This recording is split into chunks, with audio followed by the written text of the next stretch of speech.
আসসালামু আলাইকুম, সবাই কেমন আছেন? আজকে আপনাদের দেখাবো আমি কিভাবে প্যাচের প্যাচের জিলাপি ভাজা হয়। গেছিলাম কেওড়াবুনিয়া মাহফিল শুনতে। তাই এখন মাহফিল শোনার আগে তো একটু খাওয়া দাওয়া করতে হয়, রেওয়াজ আছে। একটু চটপটি বা হালিম জিলাপি টেলাপি একটু খাইয়ে লইয়া জালমুড়ি খাই লইয়া হেইপের মোরা মাহফিলে বই।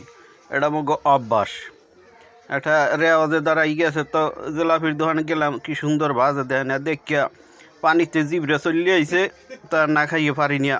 তাই দেখি যে কীরকম বাজ আগে একটু দেহার ব্যবস্থা করলাম। চোখ দিয়ে তো মেললে দেখতে যে কী সুন্দর গুটি গুটি করিয়া ছোটো ছোটো একের বাইর যে মশমসিয়া বানাইছে, তার মোরা কিছু চাইলাম দিলে খাওয়া শুরু করে দিলাম। বা মাশাল্লাহ, খাইতে যে এত মজা! একার মুখে দিলি মসমস করে, একার গরম।